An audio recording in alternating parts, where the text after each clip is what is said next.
Hello, Bevan Bird here with Marcia Martin, the heart healer. Welcome. Hi, Bevan. I'm Thank very you. happy to talk with you today about something that's really important for all the empaths, right, and sensitive people, and that is shielding, right? And I look forward to hearing the new perspective that you have on shielding. Well, I think one of the most important things for us to realize is that we don't often understand what is being suggested when the work is in the energetic field. And so, one of the things that I do with my clients is to help them by providing them with imagery that may give them a physical representation of what they're trying to do energetically. It is my experience, and from talking with so many of my clients, when we're dealing with the energetic realm, we don't always see it. And sometimes it doesn't appear that you are having any effect or that it's real because we can't touch it and we can't feel it. So, one of the approaches that we've been using most effectively is to provide all of my clients with a physical representation of what they're supposed to be doing when they're doing their work in the energetic field. Hmm. Can you tell me more about that? Absolutely. So if you were to present a problem to me, and in this particular case, it may be shielding, then I would respond with the answer, well, you need to shield yourself every day. You want to put an energetic shield around you. Well, if you're really well versed in the energetic and in the spiritual world, you understand exactly what I'm talking about. Or if Actually, you actually, I want to interrupt because why should somebody shield, right? I know that one thing that you had talked with me about in a private conversation was the need to know where you end and where other people begin, as a highly sensitive empath, which you said that I was. okay, So maybe that's it. Anyway, please talk to that for people that don't know why they should shield. sure. The thing that you are doing by shielding yourself is that not that you are saying, I don't want to interact with anyone else, or I don't want to be an open, loving being. What you are doing by shielding is you are placing around yourself a shield of loving energy, unconditional loving energy that acts as a barrier so that when you interact with other people, perhaps they're having a negative day or they're in a very dark place. If you are an empathic person, you may be able to pick up their energy and you may or may not realize that you're picking up their energy. So you're walking along and you're having a happy day and you encounter this person that's in a very negative place or a very dark place. If you are wide open and you absorb their energy, they will have the ability to take you into their dark place if you allow them to, into that negativity.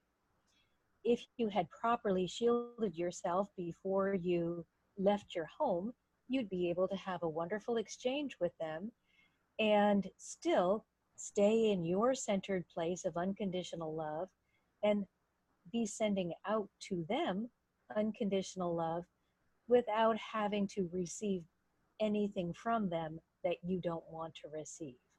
So, what your energetic shield does is allow loving and positive energy to pass through this shield, and it prevents negative or lower vibrational energy from coming at you. It simply turns it around and returns it as loving energy.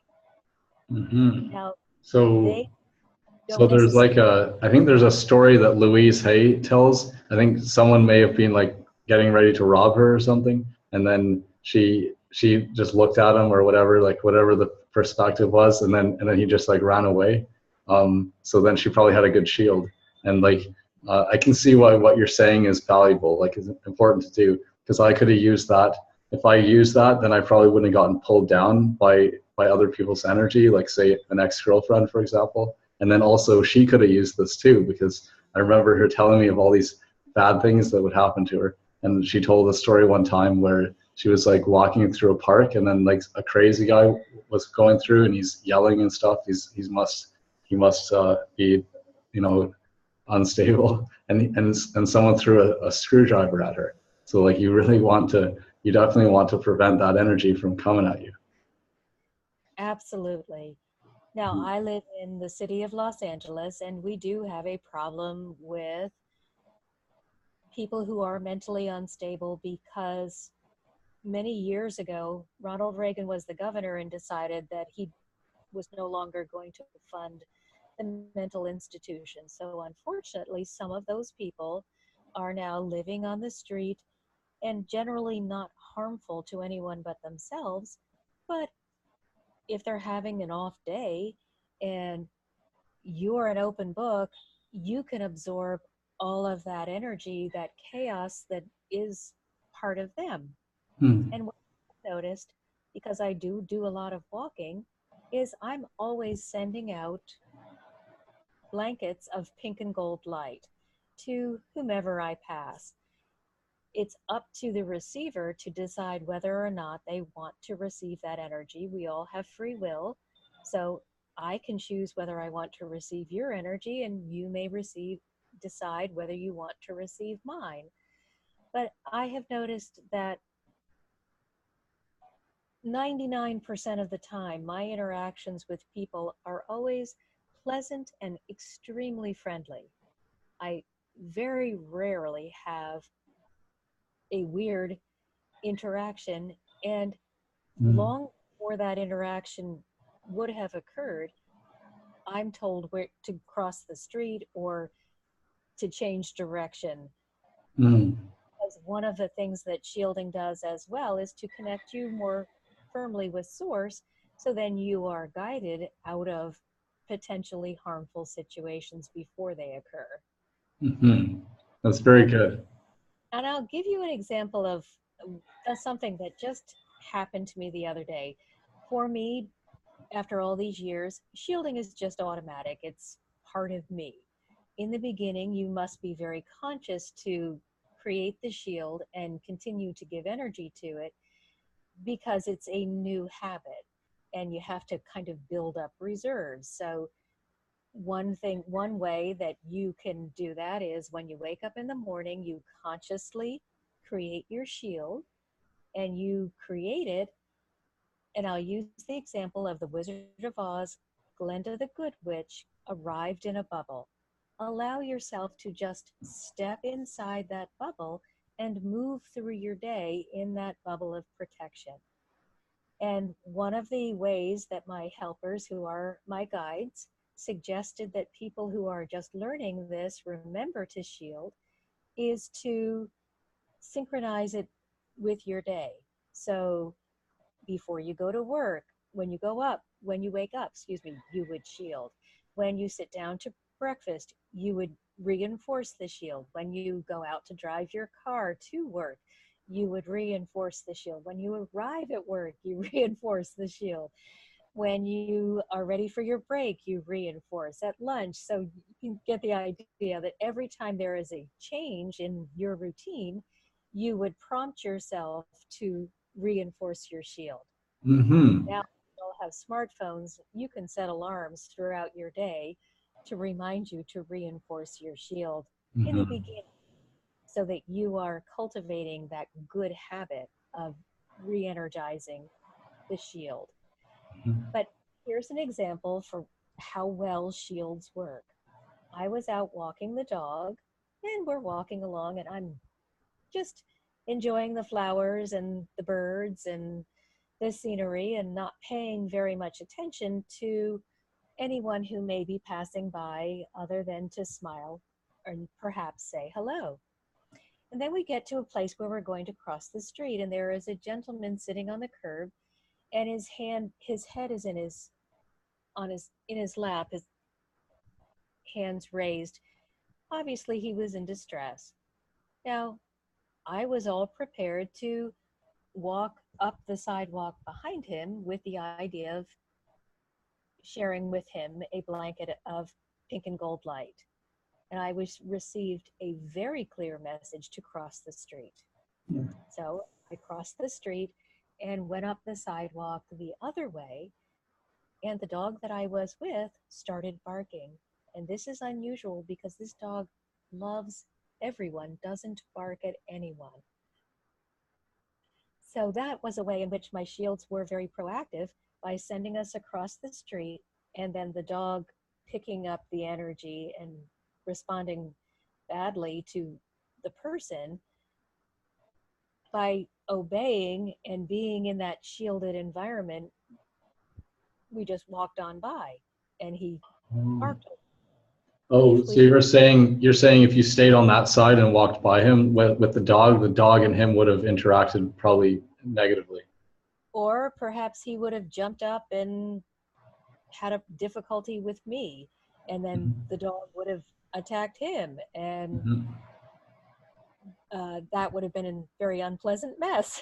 All right. So, It's an unnecessary chaos, which could be easily avoided beforehand. All accidents can be avoided. Yeah. right. Hmm. So, being in that safe space of shielded energy where I'm putting out unconditional love and having set the intention that that is what I will receive in return, and only that, we were perfectly able to continue our walk and nothing happened. Hmm. You have a very lovely, loving, peaceful presence. Did you know that? Yeah. Thank you. Yeah. But that's the difference between I have many people that I talk with who live here. Oh, they're so crazy on the street. And I'm thinking, really? They are? I hadn't noticed. Yeah. I have such lovely interactions with everybody that I pass by, Hmm. and they're apparently having a different experience.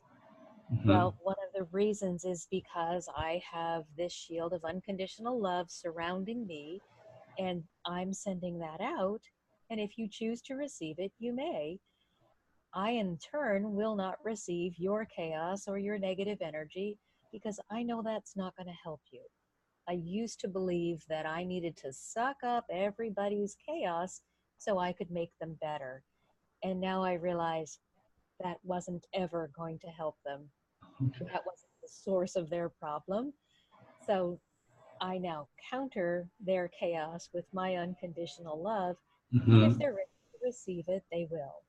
Hmm. I heard a good saying, don't be pulled into other people's storms, pull other people into your peace. And Absolutely. and to the mind that is still, the universe surrenders. Like there's no enemy out there. The only enemy is inside, if we have it, right? But we can release it if there is any. Absolutely. There's no point in descending into their hell because then you just have two people battling the fire of hell. Hmm. The only way that we can possibly win is to pull them up into our heaven. But in order to pull them up, first you have to get your own self into that centered place of heavenliness. And then you have to refuse to be pulled down, understanding that when you lift someone up, you both win. And when you allow them to pull you down, you both lose. Hmm. Okay. So is that it? Have you explained how to do the shielding?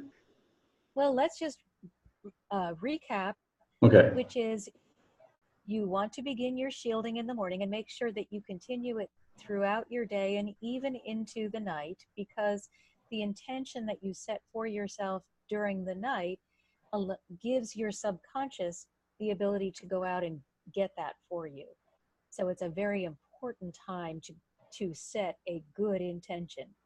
So if you had a particular goal that you're trying to realize, before you go to sleep, you set the intention that you may wake up tomorrow even closer to your goal. But be specific in identifying what it is that you want to achieve, and then open ended in how you receive it, because God should be the ultimate deciding factor for you. We don't have that overarching vision that God has. We have tunnel vision, and we must understand we can set a goal, but we have to open it up to whatever is for our highest good if we truly want to have and in a peaceful and joyful life experience.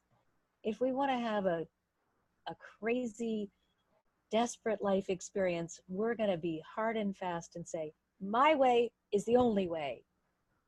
And then you will get whatever your limited tunnel vision sees, thinks that's right for you.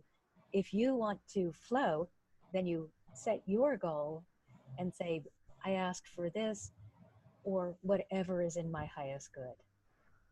So in the morning, you want to set the intention of shielding, and you do that by stepping into your blend of the good witch bubble. And then in the beginning, you must actively re energize those shields. It's just like doing any other kind of physical exercise. We are weak in our ability to direct our energy when we begin, so we must continuously see ourselves in this bubble throughout the day until it becomes second nature, until we have learned how to move our energy effectively. And then you'll be so good at it, you won't even remember to do it because it's automatic. So, first, we set the intention we will be shielded with unconditional love and give out unconditional love. Then we step into our bubbles and we continue to re energize that bubble throughout the day so that we're in charge of what we receive from other people and what we share with them. All right. Awesome. Thank you. I will start using this. I don't think I've been doing it. I think maybe sometimes I would do it unconsciously in a different way because I'm sure there's lots of ways, but it's pretty new to me. So thank you. And I think that's another really important part. I'm using the idea of a bubble because we have a very visual image from Wizard of Oz, but you can apply any visual image that feels good to you.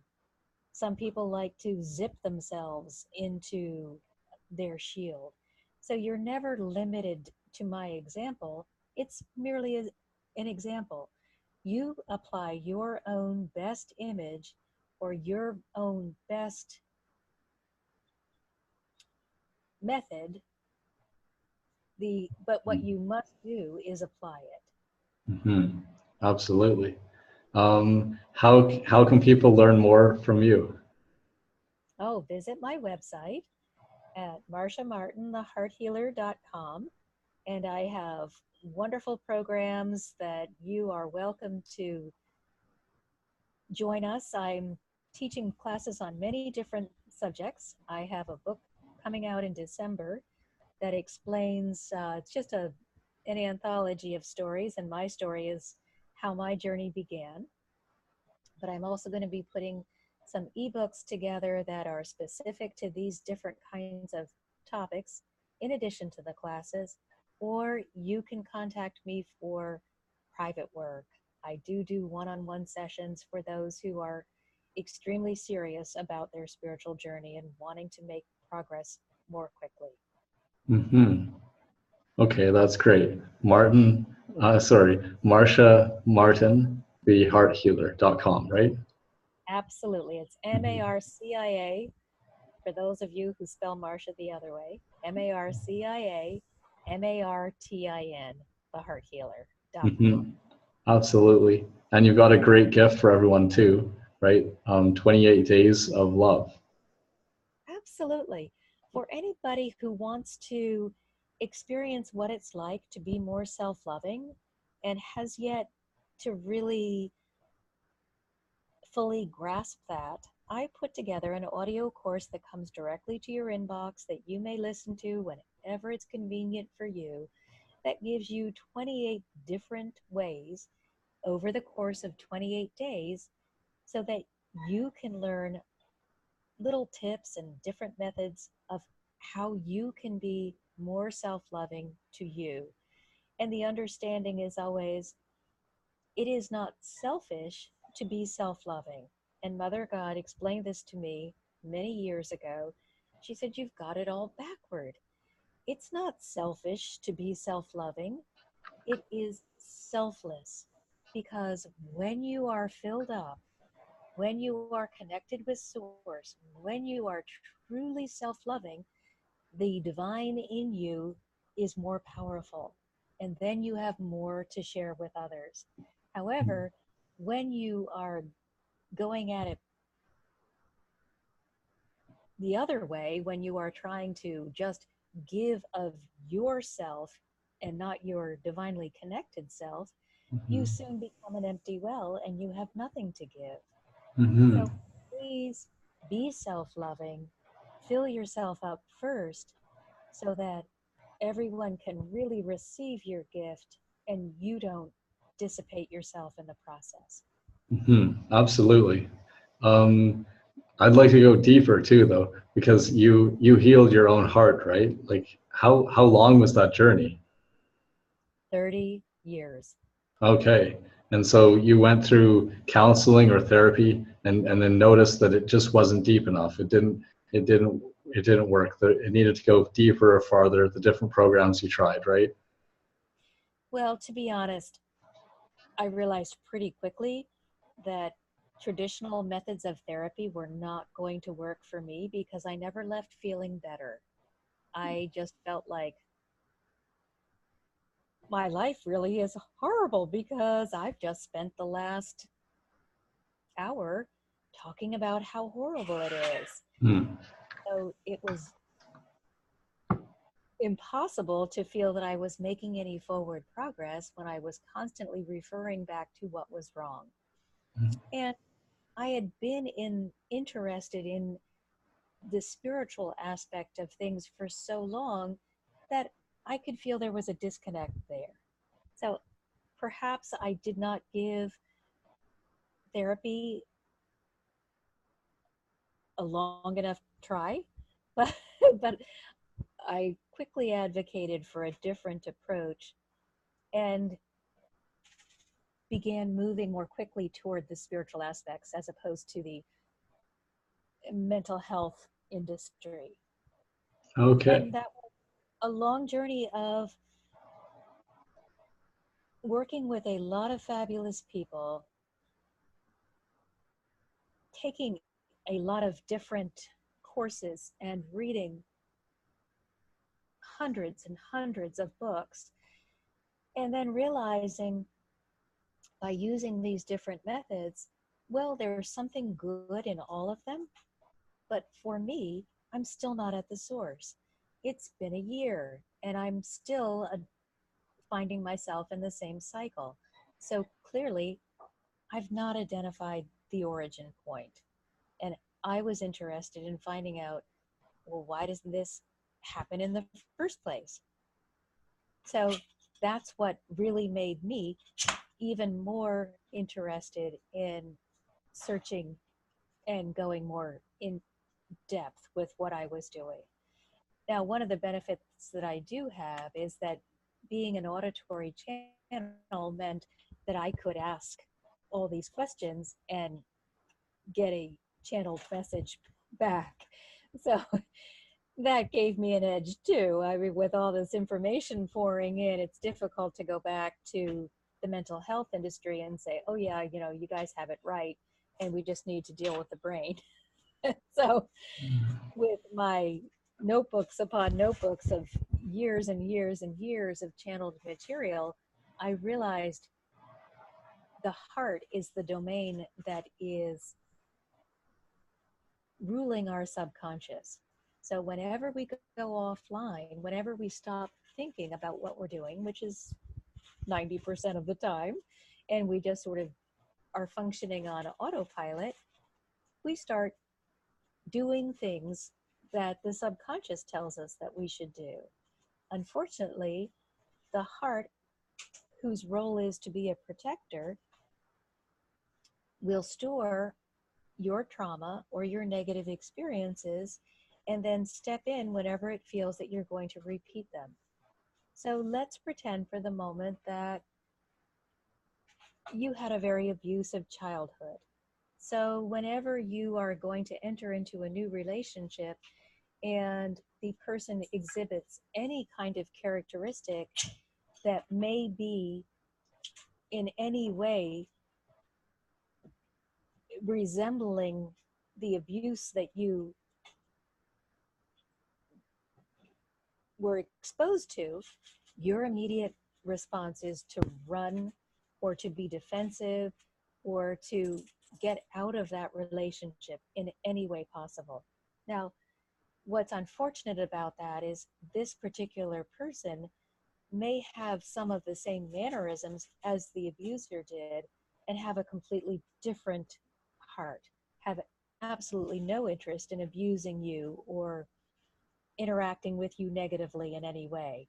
However, you see that coming, uh-oh, they just said the same phrase that the abuser said to me. So that doorbell of yours has been pushed and the connection gets broken, and all you can hear is that doorbell being pushed. And you're immediately in flight or fight, Hmm. because the heart has come into play and says, "Oh, you need to be protected. You were hurt by this before. We're not going to allow you to be hurt by that again." And so what we need to do is go to the origin of those situations. What did you agree to that allowed that abuse to continue? What about you said that would be okay? Let's go dissolve that agreement so that no longer exists anymore. And let's explain to you who you really are. You are this magnificent being who deserves to be loved, not this guilt ridden or somehow bad person that deserves to be the receiver of this abusive treatment. So we go to the origin where you have stored this, we look at it, we ask it what value it may have, how it has been serving you, and if it has anything else to share with you before we eliminate it completely. But Hmm. because it's energy, we can't eliminate it, we can merely transform it. So we transform it into its highest good. Hmm. So now you have energy that represents what you do want, and we rename it and we reclassify it. Now you have energy that is what you do want, as opposed to energy that was taking up space and reminding you of everything that you didn't want in an effort to protect you from that. Hmm. Thank you. Thank you for sharing part of your process, the beginning part of it. It's very Ab- powerful. It took a long time to come to that. I mean, in the years, right, as you developed. Years and years and years, and it wasn't until I was sufficiently advanced that I was able to receive this information and Mhm. then be gifted with this program. And then it took probably another 2 years of working with people refining it, because I needed to understand how I could interact with this and how I could teach it effectively. Because when you are given a gift, you're given the idea of how to proceed, and then it's up to you to personalize it or to make it something that you can share with others. Mhm. Mhm. Very interesting. Thank you. So then you can help people when they have a cycling pain or suffering in their life, like in finances or relationships or health, because you've told me some stories. So then those cycling things, then where they've tried to get help, maybe they've gone to medical or the traditional, I don't know what you call it, therapy or counseling. But if the thing doesn't go away and they couldn't get to the root cause of it, then I think you would be the next person to talk to. That would be my recommendation. How does that sound? Well, I love the idea that you're saying cycling behavior, because what we do in this energetic approach is we go full circle. So we join together first with Source so that we get that overarching vision. And we end by offering gratitude to Source so that we've closed the circle, and it's a completely positive circle for the entire journey. So the negative that may have allowed us to go off in one way or the other is no longer has an access point, because we've closed this circle. Wonderful. All right. Well, I present to you Marcia Martin, the heart healer. Thanks for doing this interview with me. Thank you very much for your time. Well, thank you for letting me share with you and being part of your incredible heart. Thank you. I look forward to talking with you again. And everybody, check out her website. The link is below, and get her gift, and also learn more about how Ms. Martin can help you. Marcia Martin, thehearthealer.com.